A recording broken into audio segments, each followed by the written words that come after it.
الحمد لله رب العالمين. الحمد لله الذي جعل في السماء بروجا وجعل فيها سراجا وقمرا منيرا، وهو الذي جعل الليل والنهار خلفة لمن أراد أن يذكر أو أراد شكورا. ثم الصلاة والسلام الأتمان الأكملان على سيدنا وحبيبنا محمد وعلى آله وأصحابه ومن تبعهم بإحسان إلى يوم الدين. وأشهد أن لا إله إلا الله وحده لا شريك له، وأشهد أن نبينا محمدا عبده ورسوله، بلغ الرسالة وأدى الأمانة وجاهد في الله حق جهاده. يا أيها الذين آمنوا اتقوا الله حق تقاته ولا تموتن إلا وأنتم مسلمون. يا أيها الذين آمنوا اتقوا الله وكونوا مع الصادقين. يا أيها الذين آمنوا اتقوا الله وقولوا قولا سديدا يصلح لكم أعمالكم ويغفر لكم ذنوبكم، ومن يطع الله ورسوله فقد فاز فوزا عظيما. أما بعد، jemaah salat Jumat yang dimuliakan oleh Allah Subhanahu wa taala, marilah pada momen yang berkah ini, pada kesempatan yang mulia ini, kita memperbaharui takwa dan kesolehan kita kepada Allah Subhanahu wa taala. Takwa memiliki dua unsur. Yang pertama adalah ibadah kepada Allah, dan yang kedua adalah akhlak yang mulia. Tidak mungkin seorang hamba dinamakan sebagai orang yang soleh. Mustahil seorang hamba akan disebut sebagai orang yang bertakwa sampai dalam dirinya terdapat unsur ibadah kepada Allah Subhanahu wa taala dan akhlak yang mulia. Siapa yang beribadah kepada Allah tanpa memiliki akhlak yang mulia, maka dia belum dianggap bertakwa sepenuhnya. Sebaliknya, siapa yang berakhlak mulia namun ia tidak beribadah kepada Allah secara maksimal, maka dia belum dianggap sebagai orang yang soleh dan bukan disebut sebagai orang yang bertakwa. Jemaah-jemaah yang dimuliakan oleh Allah Subhanahu wa taala, suatu ketika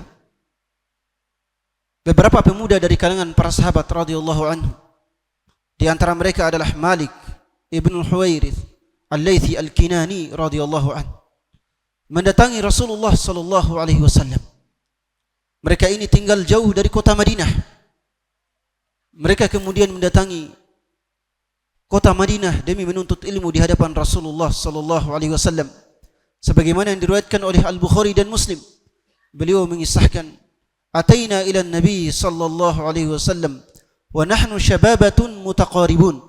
Kami mendatangi Rasulullah sallallahu alaihi wasallam di kota Madinah, sedangkan kami adalah para pemuda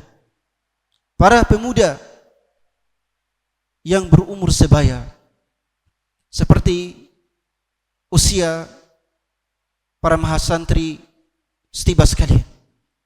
Mereka mendatangi Rasulullah sallallahu alaihi wasallam untuk menuntut ilmu di hadapan beliau, karena mereka sadar bahwa perjalanan menuntut ilmu adalah perjalanan yang mengantarkan seorang hamba pada pintu surga Allah Subhanahu wa taala, sebagaimana dalam hadis Abu Darda, Rasulullah sallallahu alaihi wasallam bersabda, "Man salaka tariqan yaltamisu fihi ilman, sahalallahu lahu bihi tariqan ilal jannah." Siapa yang menempuh jalan untuk menuntut ilmu, maka Allah akan memudahkan baginya jalan menuju surga Allah Subhanahu wa taala. Bahkan mereka sadar bahwa perjalanan menuntut ilmu bukanlah perjalanan biasa, karena perjalanan menuntut ilmu adalah perjalanan fi sabilillah. Man kharaja fi talabil ilm kana fi sabilillah hatta yarji'. Sebagaimana dalam hadis Anas ibn Malik radhiyallahu an dalam Jami' At-Tirmidzi, siapa yang keluar untuk menuntut ilmu, maka dia berada di jalan Allah sampai ia kembali ke rumahnya, sampai ia kembali ke keluarganya. Inilah yang membuat para sahabat radhiyallahu anhum yang masih muda mendatangi Rasulullah sallallahu alaihi wasallam, mendatangi Rasulullah dengan meninggalkan kedua orang tua mereka, meninggalkan saudara-saudari mereka, bahkan meninggalkan istri mereka. Malik ibn Huwairith radhiyallahu anhu kemudian mengatakan, "Fa'aqamna 'indahu 20 yawman wa lailah." Kemudian kami tinggal menetap menuntut ilmu di hadapan Rasulullah dalam rangka daurah selama 20 hari. Selama 20 hari itu kami fokus menuntut ilmu di hadapan Rasulullah sallallahu alaihi wasallam. Wa kana Rasulullah sallallahu alaihi wasallam rahiman rafiqa. Rasulullah sebagai seorang murabbi, sebagai seorang muallim yang penyayang dan lemah lembut. Seorang guru yang penyayang dan lemah lembut. Inilah yang harus menjadi karakter utama seorang murabbi, karakter utama seorang guru, karakter utama seorang ustadz, seorang dai. Dia adalah orang yang penyayang, dan yang kedua dia adalah orang yang penuh dengan kelembutan. Dalam hadis Abdullah ibn Amr ibn al-As radhiyallahu anhu yang menjadi syiar dari ahli hadis, Rasulullah sallallahu alaihi wasallam bersabda, "Ar-rahimuna yarhamhumur rahman, irhamu man fil ardi yarhamukum man fis sama." Orang yang menyayangi akan disayangi oleh Allah yang Maha Rahman. Maka sayangilah semua yang ada di bumi, niscaya Allah Subhanahu wa taala akan menyayangi kalian. Seorang guru, seorang ustaz juga wajib menjadi seorang yang penuh dengan kelembutan. Aisyah radhiyallahu anha meriwayatkan sebagaimana dalam Sahih Muslim, Rasulullah sallallahu alaihi wasallam bersabda, "Innallaha rafiqun yuhibbur rifq." Sesungguhnya Allah itu maha lembut dan dia mencintai kelembutan. Bahkan dalam Sunan Abi Dawud, Rasulullah juga bersabda, "Ma kana rifqu fi syai'in illa zanah, wa ma nuzi'a min syai'in illa syanah." Tidaklah kelembutan itu ditempatkan pada sesuatu, melainkan akan menghiasinya, membuatnya indah. Sebaliknya, tidaklah kelembutan itu dicabut dari sesuatu, kecuali ia akan merusak dan membuatnya cacat.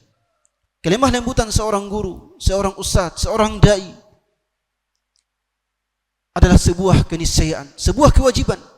Dan antum semua, terutama para penuntut ilmu, wajib untuk mentarbiyah diri masing-masing di atas kasih sayang dan di atas kelembutan. Karena ini merupakan karakter utama Nabi kita Muhammad sallallahu alaihi wa ala alihi wasallam. Malik ibn al-Huwairits radhiyallahu anhu kemudian mengatakan, "Falamma dhanna anna qad ishtahayna ahlana sa'alana amman tarakna ba'dana." Ketika Rasulullah sallallahu alaihi wasallam merasa bahwa kami ini sudah merindu dengan keluarga kami, sudah rindu dengan ayah ibu kami, rindu dengan saudara-saudari kami, rindu dengan kampung halaman kami, maka Rasulullah sallallahu alaihi wasallam kemudian menanyakan tentang keluarga kami. Ini sebagai petunjuk bagi kita semua bahwa sebagai seorang guru, seorang ustaz, bahkan sebagai seorang penuntut ilmu, diharuskan baginya untuk mengetahui kadar tertentu dari kondisi keluarga orang-orang yang belajar kepada kita semua. Sekedar menanyakan kabar mereka, ini merupakan petunjuk dan sunnah Rasulullah sallallahu alaihi wasallam. Rasulullah merasa bahwa orang-orang yang datang belajar kepadanya pada saat itu telah rindu dengan keluarga mereka. Rasulullah adalah orang yang paling peduli, orang yang paling perasa, sehingga mengetahui bahwa orang yang datang belajar ini adalah orang yang sudah merindui keluarga mereka. Bahkan pada saat itu, para jamaah sekalian, sebagian sahabat telah menikah, karena para sahabat radhiyallahu anhum rata-rata usia pernikahan mereka adalah 15 tahun. Rata-rata usia pernikahan mereka adalah 15 tahun. Berbeda dengan usia pernikahan pada zaman sekarang, karena terkait dengan perbedaan budaya dan kebiasaan masyarakat yang berkembang di setiap zaman. Mereka merindui istri-istri mereka, orang tua mereka. Maka Rasulullah kemudian mengatakan kepada mereka, "Irji'u ila ahlikum, irji'u ila ahlikum fa'aqimu fihim wa'allimuhum wa'muruhum." Di sini ada 4 perintah dari Rasulullah sallallahu alaihi wasallam kepada para pemuda yang datang belajar kepada dirinya. Kepada para pemuda yang datang kepada dirinya dalam durasi waktu 20 hari. tentunya para sahabat radhiyallahu anhum datang belajar kepada Rasulullah sallallahu alaihi wasallam dengan durasi yang berbeda-beda. Ada yang datang dalam durasi 20 hari seperti Malik ibn Huwairits radhiyallahu anhu dan teman-temannya.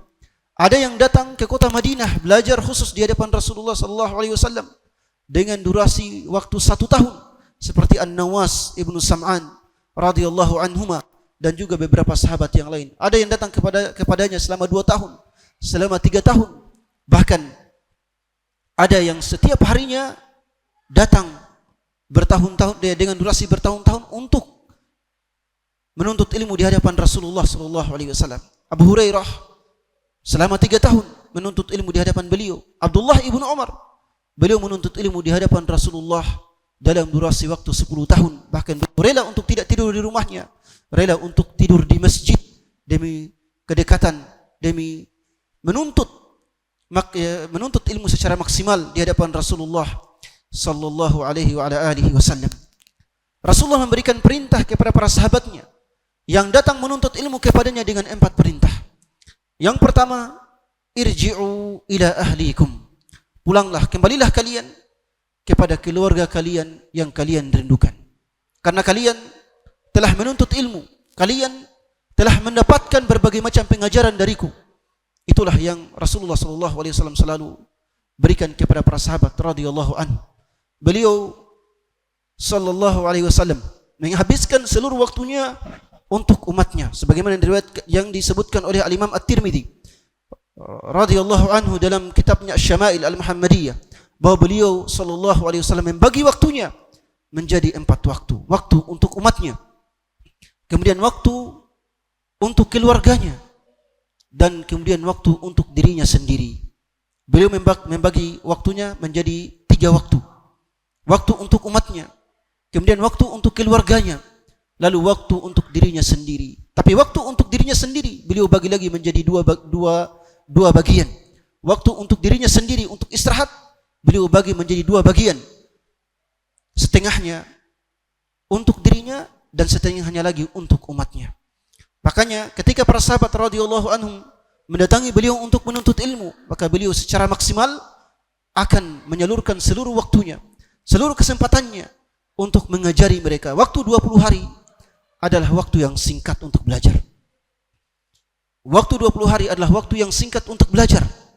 Tapi para sahabat yang datang dalam durasi ini, mereka telah mendapatkan ilmu yang sangat maksimal dengan 2 faktor. Faktor pertama adalah karena Rasulullah sallallahu alaihi wasallam fokus untuk memberikan mereka daurah selama 20 hari. Faktor kedua adalah karena para penuntut ilmu, para pemuda yang datang kepada beliau juga fokus datang hanya untuk belajar, bukan untuk yang lain. Datang hanya untuk belajar kepada Rasulullah. Waktu 20 hari adalah waktu yang singkat, tapi siapa saja yang memfokuskan diri pada masa 20 hari ini untuk belajar, maka dia akan bisa meraih ilmu yang biasanya dituntut selama 1 tahun. Dan ini telah terbukti. Ada beberapa ulama, ada beberapa masyayikh yang fokus mempelajari bahasa Inggris selama 1 bulan. 1 bulan. Tidak ada yang dia dengar kecuali bahasa Inggris. Tidak ada yang dia tulis kecuali bahasa Inggris. Tidak ada yang dia ucapkan kecuali bahasa Inggris selama 1 bulan. Dia mengatakan, setelah saya melewati masa 1 bulan, saya telah menguasai bahasa Inggris dan saya sudah bisa bercakap bahasa Inggris dengan orang-orang asli Inggris. Ini menunjukkan bahwa pembelajaran yang singkat meskipun dengan durasi 1 bulan, 2 bulan, dengan syarat fokus untuk belajar, maka Anda sudah bisa mendapatkan ilmu yang bisa dituntut selama 1 tahun atau 2 tahun. Oleh sebab itu, para sahabat radhiyallahu anhum selama 20 hari, tapi mereka menguasai ilmu tentang salat, menguasai ilmu tentang Al-Quran, menguasai tentang ilmu agama. Rasulullah kemudian memerintahkan mereka, pulanglah kalian kepada keluarga kalian. Tapi apakah Rasulullah sallallahu alaihi wasallam merintahkan mereka hanya untuk pulang begitu saja? Tidak. Rasulullah kemudian memberikan mereka 3 nasihat. Yang pertama, aqimu fihim. Pulanglah kepada keluarga kalian dan tinggallah bersama mereka. Tinggallah bersama keluarga kalian. Menetaplah bersama keluarga kalian yang kalian rindukan. Jadi ketika kalian pulang ke keluarga kalian, tinggallah bersama keluarga kalian yang kalian rindukan. Bahagiakan mereka.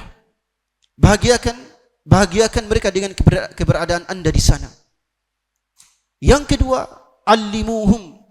Kata Rasulullah, ajarilah mereka terkait dengan persoalan agama.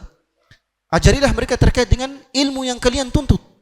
Kalian sekarang telah mendapatkan berbagai macam ilmu. Pulanglah dengan menzakatkan ilmu tersebut.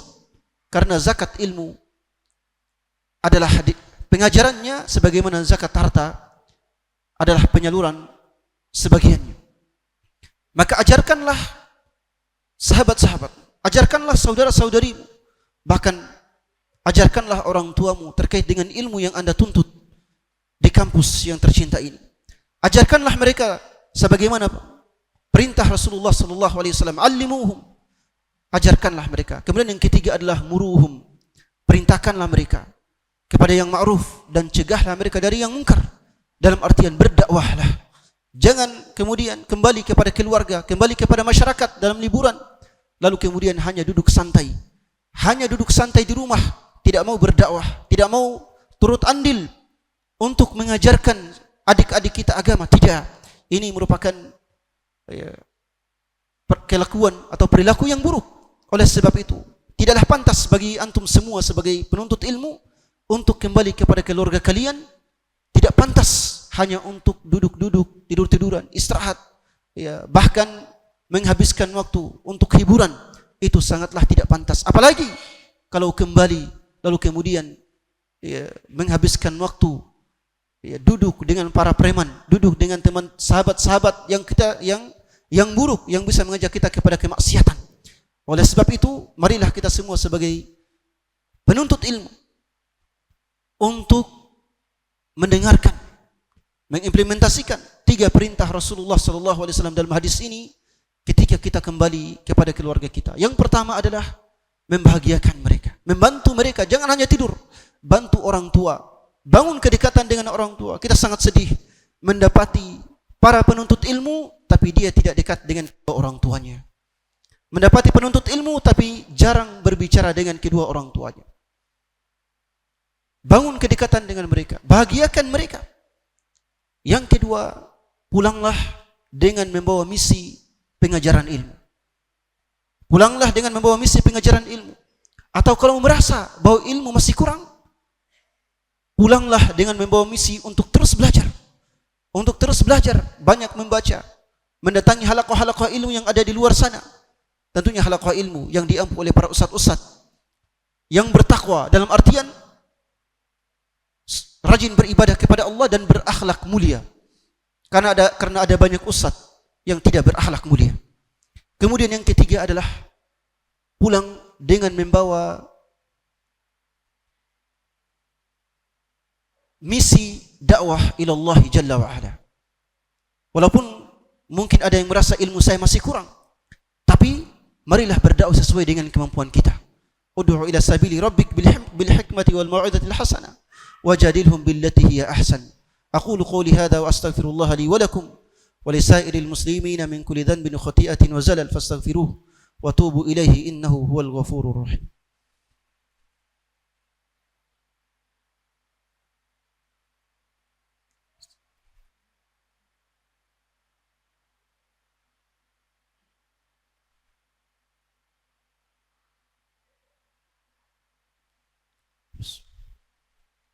Alhamdulillahi Rabbil Alamin. Thumma assalatu wassalamu ala nabiyyina Muhammadin Sayyidil Alamin wa ala alihi wa sahbihi ajma'in, amma ba'd. Para jemaah Jumat sekalian yang dimuliakan oleh Allah Subhanahu wa taala, seorang penuntut ilmu, seorang muslim harus banyak berzikir kepada Allah Subhanahu wa taala.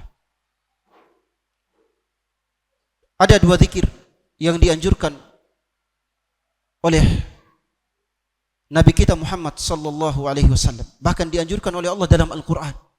Zikir pertama adalah memperbanyak istighfar.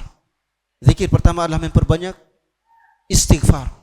Dan zikir kedua adalah memperbanyak salawat dan salam kepada baginda kita Muhammad sallallahu alaihi wa ala alihi wasallam. Dua zikir ini para jemaah sekalian memiliki fadilah yang sama. Keduanya mendatangkan rahmat. Keduanya menghapus dosa-dosa kita, mendatangkan ampunan. Keduanya memudahkan segala kesulitan kita. Keduanya meringankan semua beban kesusahan kita.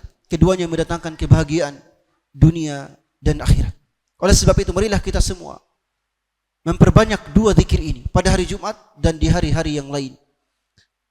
Juga marilah pada khutbah kedua ini kita berdoa kepada Allah Subhanahu wa taala, mendoakan diri kita, keluarga kita, mendoakan masyarakat kita, kemudian mendoakan umat Islam agar mereka senantiasa diberikan rahmat oleh Allah Subhanahu wa taala. Allahumma shalli ala nabiyyina Muhammadin wa ala ali nabiyyina Muhammadin kama shallaita ala nabiyyina Ibrahim wa ala ali nabiyyina Ibrahim innaka Hamidun Majid.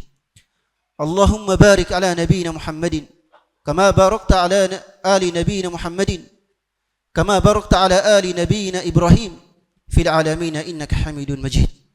اللهم ارض عن الخلفاء الراشدين المهديين أبي بكر وعمر وعثمان وعلي وعنا معهم برحمتك ومنك وكرمك يا أرحم الراحمين. اللهم اغفر لنا وللمسلمين والمسلمات والمؤمنين والمؤمنات الأحياء منهم والأموات. اللهم اغفر لنا ولوالدينا وارحمهم كما ربونا صغارا. اللهم هب لنا من أزواجنا وذرياتنا قرة أعين واجعلنا للمتقين إماما. اللهم انصر إخواننا المسلمين في كل مكان. اللهم انصرهم نصرا مؤزرا. اللهم أهلك أعداءهم يا رب العالمين. اللهم انصر إخواننا المسلمين في فلسطين وفي كل مكان ودمر أعداءهم من اليهود الغاصبين ومن غيرهم يا أرحم الراحمين. اللهم دمرهم ودمر الناصرين لهم من المنافقين يا أرحم الراحمين. اللهم إنا نسألك الهدى والتقى والعفاف والغنى. اللهم اجعل القرآن ربيع قلوبنا ونور صدورنا وجلاء أحزاننا وذهاب همومنا يا أرحم الراحمين. اللهم بارك لنا في رجب وشعبان وبلغنا رمضان في صحة وعافية يا رب العالمين. اللهم ربنا آتنا في الدنيا حسنة وفي الآخرة حسنة وقنا عذاب النار. سبحان ربك رب العزة عما يصفون وسلام على المرسلين والحمد لله رب العالمين. أقيموا الصلاة.